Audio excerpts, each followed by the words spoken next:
to Talking Supply Chain. In each episode, top supply chain industry professionals and the nation's top thought leaders join host Brian Strait and share their unique insights to help supply chain managers stay one step ahead of their competition. This is Talking Supply Chain. The modern supply chain faces no shortage of challenges. For global organizations like Schneider Electric, building a resilient, agile, and future-ready supply chain requires more than just operational efficiency. It demands digital transformation, strategic foresight, and an empowered workforce. As a global leader in energy management and industrial automation, Schneider Electric is at the forefront of this evolution, rethinking how supply chains are designed, operated, and optimized in a rapidly changing world. Hello, and welcome to this episode of the Talking Supply Chain podcast. I am your host, Brian Strait, and I'm glad you've chosen to take a few minutes out of your day to join us today. We are sitting down with Agustin Lopez Diaz, North American Supply Chain Officer at Schneider Electric, to explore how the company is navigating today's disruptions and preparing for tomorrow's opportunities. Augustine, welcome. It's great to talk to you, and thank you for joining us. It's my pleasure, Brian. So I'm really looking forward to our conversation. Great. We got a lot to get to. I know you've got some great insight that you're going to share, I'm sure. Before we do, though, and I think a lot of people are familiar with Schneider Electric, large global organization, but can you just give us kind of a quick overview, kind of the high-level view of what your North American operations look like, and then maybe a little bit about yourself and how you got started? Yeah, absolutely. So, well, first of all, it's a pleasure to be here and a pleasure to share some time with your audience. Schneider Electric, it's the forefront of energy management, infrastructure, data centers, and industrial automation. That's what we do. But our mission and our purpose is to bring energy and prosperity to everybody through sustainability and efficiency. Is what we call life is on. We are really around the world. We center on, again, energy infrastructure and data centers. Those are our key markets, as well as industrial automation. We help organizations to be much more efficient and drive sustainability actions. The footprint in North America, it's actually quite large. Although we are originally a European French company, our largest footprint now sits in North America, which is our growth engine. It represents about 36% of the company today, and we have several plants across North America, and we're investing quite heavily, Brian. So our largest investment in supply chain and manufacturing is sitting now in the US particularly, but in North America at large. We actually recently announced that we are investing roughly $700 million of additional investment through 2027 to really expand our capability and really take advantage of this manufacturing renaissance going on in North America, particularly in the US. So we have about 21,000 employees, give or take, and we really serve all kinds of markets.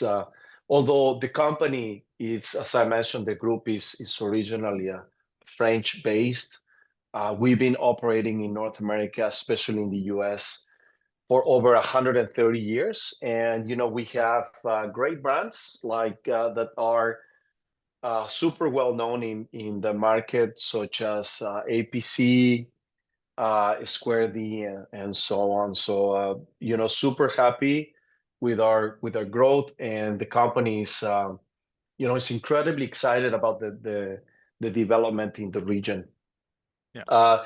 A little bit about myself. Well, I joined Schneider actually close to 4 years now, and I was originally in charge of sustainability. So I was the chief sustainability officer of the company. I was running our customer experience office as well. And about a year and a half ago, I came to run supply chain for North America, especially because of, as I said, because it became our growth engine and really the place where we see a lot of growth. So that's how I came to be in this position. Yeah, no, that's great. That's great background. I didn't even realize that you guys have been around 130 years in this country. Yeah, That's pretty amazing. Pretty amazing. Not a lot of companies out there that are actually can claim that. So that's really nice. We've got a lot of different things to touch on today. I want to get started with something that's the forefront of everybody's mind, and that's resiliency and flexibility and how you build that into your supply chain. Can you talk about some of the challenges that Schneider has faced in some of these areas, and how you work to overcome them and move your supply chain forward? Yeah, well, I mean, obviously that's the 1 million question, right, Brian? So, Yeah. resiliency and flexibility at times are almost the opposite of two spectrums. But I can share, some of the lessons and some of the approaches that we take in the Schneider Electric. So I think,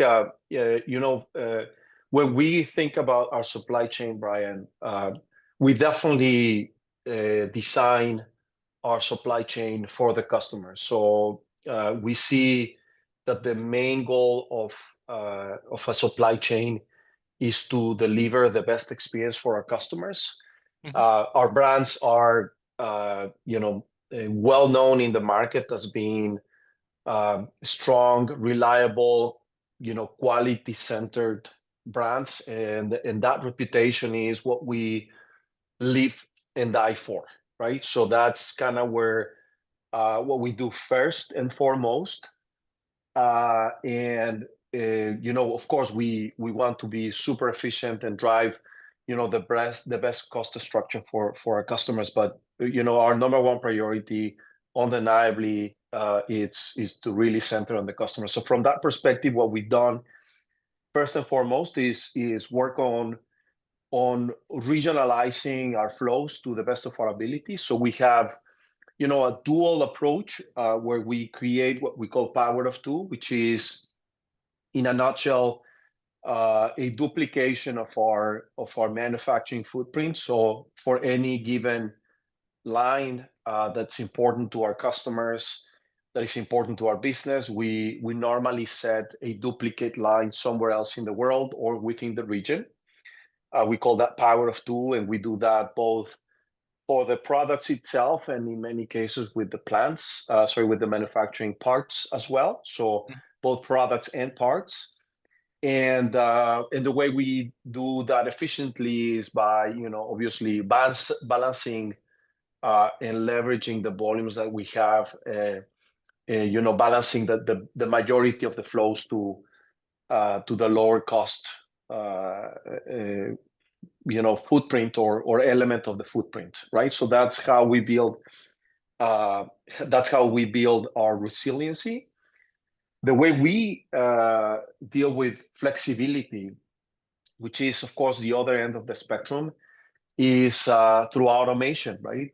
We obviously have several brands as well on the automation side of the equation, like Modicom and some others. We're super lucky, Brian, because uh, we are experts in automation, right? So we use to the full extent our software agnostic platforms as well as our products to control our processes and automate and drive efficiency on our manufacturing processes. So we make that a key center element of our flexibility. Hmm. And of course, we try to be super flexible on how we drive AI through standards, right? So today, a lot of our standards are built through artificial intelligence, which gives us a lot of flexibility as well. Yep. So AI is we're gonna come up on AI in a little bit. We'll talk a little bit more about AI and what you guys are doing there. But I do want to talk part of all these efforts that you've done, from the resiliency, the flexibility, the technology, the AI. Part of this is also part of your digital supply chain leadership, and Schneider has been lauded around the world for some of its digital supply chain efforts. So can you kind of talk about what that looks like at a high level? And I think what might be helpful for some companies is, how do you decide where you're targeting those digitization efforts? Because I think some companies go into say, hey, we're just going to digitize everything, right? And they take on too much at one time. So what does that look like, and how do you go about the efforts, and where you focus your digitization efforts? Yeah. And again, I think we have a process. I'll describe it in a second, but as everyone else, we learn, right? And we try to create smaller experiments and scale quite fast, right? So we definitely believe in fast iterative approach, uh, faster execution on a smaller scale, and then when it works, we deploy further. But basically, what we do is we think about digitization and automation in it kind of sort of twofolds, right? So on one side of the equation, we think, of course, what is the most efficient way. So we think about what is the proven technologies that are giving us a real practical efficiency. We translate out that into productivity. So we do kind of sort of automation, digitization as a means to an end, right? So we do it when we understand that what is going to give us is a better product, a more efficient product for our customers and for our investors. So we do have a smaller group centrally that evaluates all potential technologies out there, and of course, fully understands the breadth of our portfolio. Mhm. And we look at it from two angles, right? What's going to give the best benefit for the customer, most efficient and easier to execute, which is the other side of the equation, right? We believe in the democratization of AI and digital. So we're working really hard into creating a supply chain that is quite digitally savvy, right? So we spend probably 30 to 40% of our efforts today in development activities around digital and AI. So we're trying to create an organization that is well cognizant and relatively expert in these domains. So we really have the capability to challenge that in the execution and of course scale fast. Yeah, and I think it's so important to point out. I mean, and you mentioned this, that you know, don't do everything at once, right? You pick an area, kind of scale it as you can, right? If it works. Yeah, yeah, And yet I think I hear so many people say that repeatedly over and over again at companies of all sizes, and yet we continue to hear stories of companies that just try to do everything, right? And I just find that it's so interesting that I think that we need to keep mentioning that it's pick a yeah. project and go. And I think that's going to be probably, I'm going to guess, part of the AI question I'm going to get to in a minute. But just as far as your digitization efforts, AI obviously is part of this. Are there other technologies that you guys are deploying to help in this area? What are you using? Yeah, well, I mean, uh, I think there's probably, I mean, just in general, we think about probably three key pillars. Hmm. One is, of course, automation and control in our manufacturing shop floors, right? I mean, of course, Brian, everybody's talking about AI. Uh, and AI has definitely a significant amount of efficiency that comes with it, and possibilities. I'll talk to that in a second. But that means nothing if you don't have a manufacturing floor where you have the brains to capture all that information, right? So Hmm. I will say first and foremost, it starts with having the automation and control in our manufacturing footprints, and that's where we spend most of our energy and efforts. And to be quite honest with you, to your point, I think that's where companies I think they kind of sort of um, uh, undervalue the capability of and the extent of the importance of efficiency through automation and control in our processes. So that's where we start. That's the first one, and we try to work quite disciplined, or have a high level of the discipline in our shop floors Hmm. to drive the right amount of data, right? So the right data, the right amount of data captured, and automation shop floor is one angle. The second thing is, once you go beyond that, of course, AI, it's a huge potential. It's got a huge potential, especially on some functional domains like planning, for instance. We have a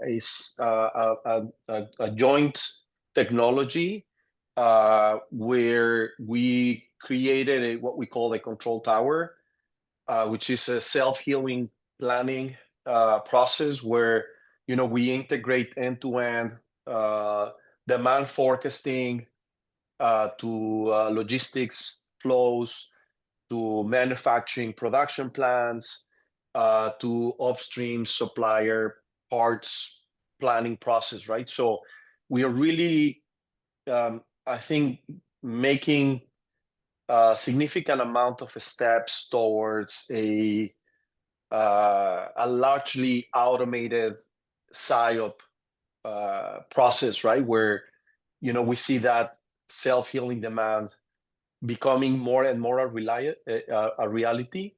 Mhm. And then there's probably the third element to that, which is, from a process standpoint, again, flexibility. If you ask me, Brian, I think resiliency was my main concern for the past 2 to 3 years. Now, flexibility to be able to respond to this market uncertainty is one of the critical aspects, and that's where AI, gives you the possibility to analyze data much better and create a set of standards that are more more flexible, and that you can move things around with a higher degree of flexibility. So I will say automation and control first and foremost, that gives you the data. Then having AI platforms that give you the possibility to look at your supply chain end to end and drive a self-healing demand. And then the third aspect, which is, how do you utilize these systems to have data that is in standards that are more flexible, so we can respond to the market uncertainty. I don't know if that resonates. Yeah. No, that I mean, yeah, it makes sense to me. And I think the AI component. Let's get into the AI components. I want to get to this anyway, so why don't we get to that now? Um, where you mentioned a few areas that AI can help there. What's the strategy that Schneider has for AI? I mean, how are you choosing to integrate it? Are you targeting it to certain areas? Is it a widespread kind of, hey, wherever it fits, let's use it kind of approach? How are you addressing Uh, AI? no, so well, first, so several aspects, right? So we have developed jointly with or in cooperation with Microsoft. We have developed our own industrial AI copilot that helps Okay. for a lot of repetitive activities, simplifies app development. We want more and more to democratize the use of AI in the company. So I will say, in general, we do try to utilize this quite a lot on what I would call simple, basic deployments of AI. Mhm. Then for larger scopes, we tend to be much more, um, to your point, we tend to be a lot more. I don't know if skeptical is the right word, but we don't blindly apply AI on everything, right? So of course we want efficient and effective application. We want to scale pretty fast, but the reality is that for a company of our size and complexity, it requires a lot of understanding of the complexity that we have to be able to incorporate AI on a larger scale in processes that are fully automated. So I will say, in general, uh, sort of the first application of AI analytics, that kind of basic element of AI, we go quite democratic and try to deploy quite a lot. And the AI Copilot that we have developed with Microsoft Mhm. is incredibly helpful for that.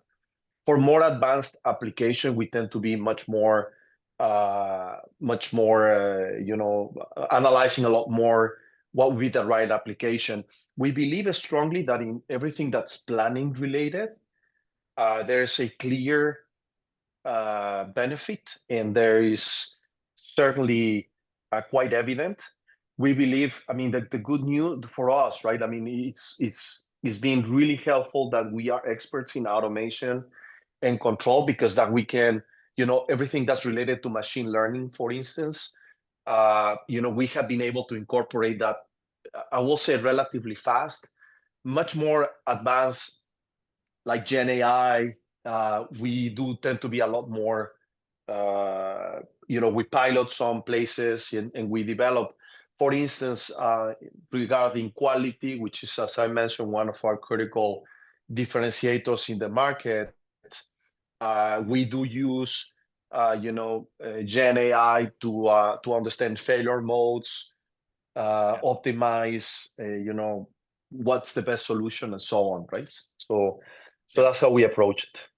Yeah. So when you implement AI, and I guess this goes for any technology in general anyway, but when you implement it and before you know expand it and scale it, right, in the company, how do you set the goals for a new technology like AI as far as what you want to achieve? And how do you determine that, hey, this is the best fit or this is the benchmark we need to use if we're going to continue using it? Like, how do you go about setting those things when you don't really know what it's going to do, right? Mhm, mhm. Well, again, and to us, and look, I don't know if we got it right. I don't think anybody can say that we understand. So I mean, with a grain of salt, the way we do it, and is being somewhat helpful and somewhat of a successful implementation for us is, we again we try to democratize to the best of our ability everything that is simple repetitive tasks, right? So Yeah. we believe that our teams are super smart. They are understanding that we call it digital citizenship.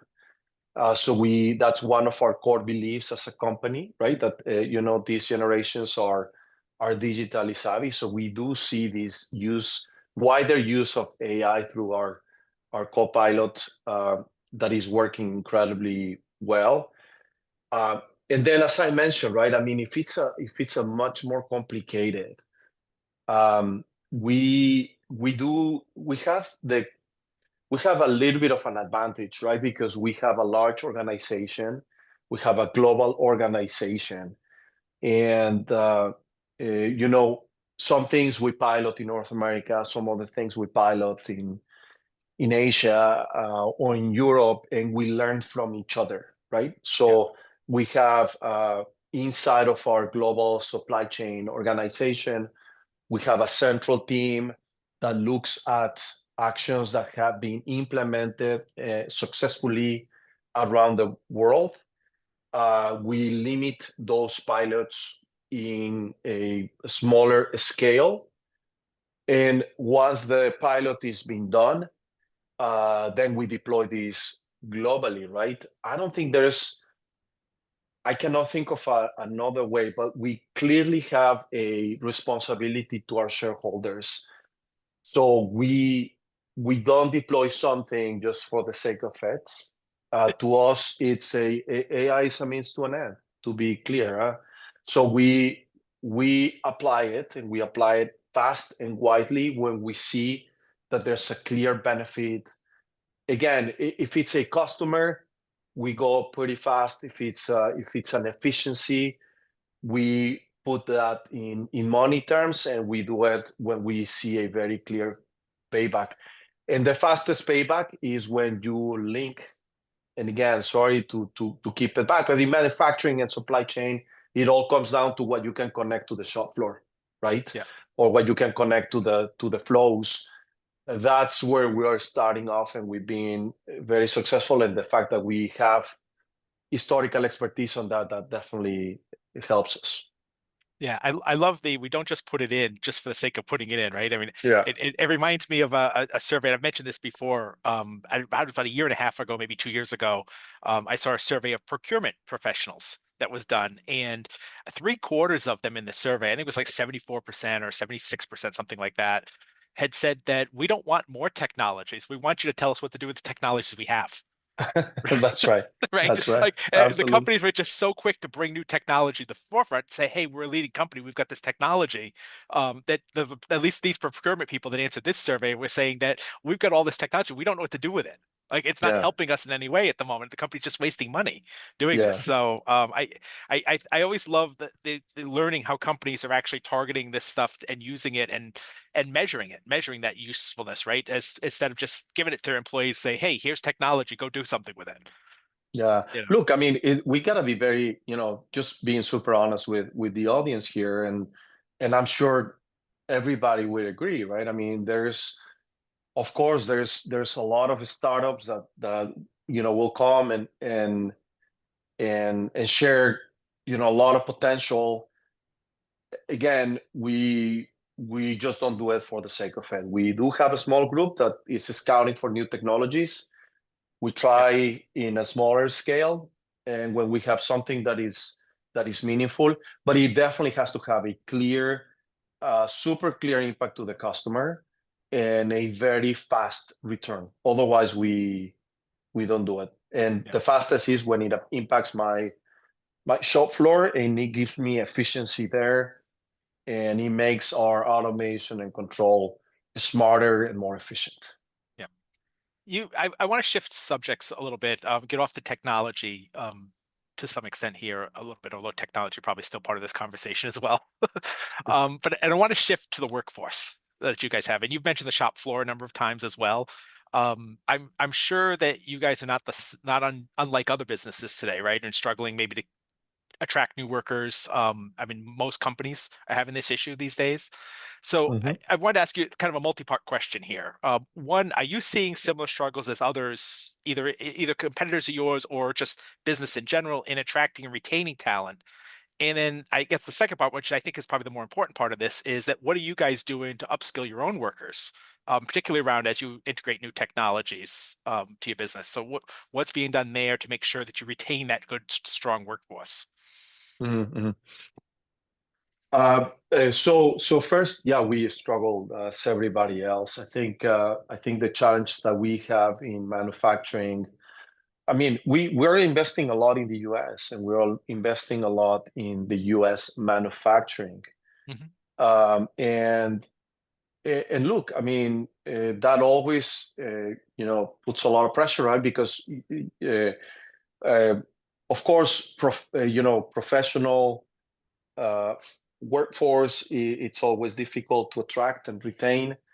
But for us, it's much more uh, of immediate relevancy to have, the workers in the shop floor, the blue collars colleagues, uh, to come in fast enough and retain that. Though, quite frankly, we believe strongly, Brian, that they could really create value for the customer, right? Mhm. And we believe strongly that the people that transform parts into products is what we want to retain and develop more than equally as everything else, right? So I think from that perspective, it is super difficult, and I don't think the is within our competition. I think is a business model, right? I mean, more and more, generation trans generation, the gig economy, it's a huge competition to an 8 to 5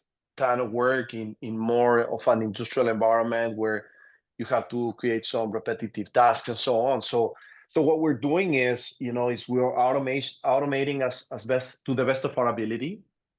And again, we're trying to upscale that. So it is a struggle, especially on our colleagues that create value. We typically call blue collars, and what we're doing is automating to the best of our ability. From a development standpoint, uh, look, we're spending, again, as I mentioned, probably 40% of our developmental efforts are in development of technologies and digital learnings. Um, we do spend a very significant amount of our time training on new process and so on. I will say one of the things that hasn't changed, Brian, that we probably don't talk as much, and I would like to throw that in, even if the conversation, it's been really more on the digital side, which is in everybody's mind. I think, leadership, lean Hmm. fundamentals, supervision, shop floor discipline, they use the old-fashioned 5S. Uh, we spend a lot of time there as well. Huh? So we believe Yep. those critical skill sets shall not be taken out of the equation. So we still do a lot of Kaizen events everywhere, and we take every one of those as an opportunity to train and develop our teams. Yeah. We obviously we like we've done today. I mean, technology is the thing that everybody wants to talk about, right? But I have seen and we've published on our site a number of articles in recent months from people who want to kind of shift the conversation back to the people, Yeah, right? And it's like, hey, the technology is great, but we need the people, I and we second need to that. make Yeah. sure that the people are trained on the technology, and you're not just throwing technology to replace the people. Mm-hmm. So, I think there's still that conversation is still out there, and obviously, I think we all know that it's important that people still drive the supply chain. The technology is not driving the supply chain; it's the people that are driving the supply chain. So we need to keep that in mind. But obviously, I think we all want to talk about technology because it's cool and fun. Nobody wants to talk about Joe, right? That's right. Joe Yeah, may be a great employee, but Joe is not as exciting as AI in some that's ways. right. But Joe is probably the most important part of AI. Absolutely. You know, Absolutely. Yeah. yeah. So I want to get to, in a few minutes we have left, a couple of forward-looking questions. One about Schneider specifically, and then maybe just a couple general supply chain questions, if that's okay with you. Yeah. So Absolutely. let's start with the Schneider Electric specific one. What do you see as the biggest opportunity for innovation within your own supply chain over the next few years, 5 years, 3 years, et cetera? Yeah. I mean, I will say machine learning, right? So, continuously increasing the line efficiency Hmm. is where we see the biggest opportunity. Although we've done our fair share on that topic, I think uh, we're gonna double down on that. And everything that's self healing demand, as I mentioned before. So, we have a very complex supply chain. We have hundreds of thousands of part numbers and references and flows. And to our earlier discussion with, the so-called power of two and resiliency, uh, although we are working incredibly hard to eliminate the complexity on our supply chain, the reality of it is it's a very complex supply chain. So, automating and driving real AI efforts towards end-to-end planning. I think that's where we see a ton of possibilities. And probably the last thing that where we see is, again, standards, standard development, standard work, quality, all the identification of failure modes and prevent those at the source. Those three elements is where we see. I mean, there's a lot of other stuff going on, Brian, from our perspective. I think those three are super real, and they're going to happen within months and not years, right? So Yeah. those are where we are seeing real applications available, and that will have the right return on investment for our shareholders and the right improved Yeah. experience to our customers. Great.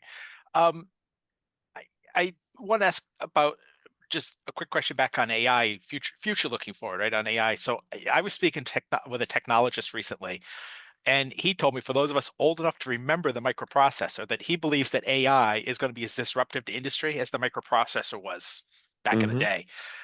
Where do you kind of what do you stand on that? How disruptive do you think AI ultimately would be in the supply chain? Do you have a prediction on that as far as where you think it'll actually land and how disruptive it could be? Mm. Uh, Look, I'm a simple supply chain leader, so what do I know? But I'll give you my 2 cents from what I can gather. It's probably Uh, worth at least a dime. So yeah, exactly, right. So, well, I do think it's going to have a huge impact I believe, and this is just me, this is not, this is just Agustin talking. I think it may take a little longer to drive that real breakthrough in some places than Yeah. we think it would, Okay. right? So like the real disruption with Gen AI, I think it may take longer, to be honest with you, but it will definitely be very disruptive. We do see it in real time, in practical terms, Brian. We do see again, and sorry to sound so repetitive, but we do see how this has impact our shop floors, which Hmm. is what I can talk about, right? And we do see that learning, that change, that efficiency driven in our shop floors more and more. To what extent is that going to become a real Gen AI that's going to really be, disrupting every single process?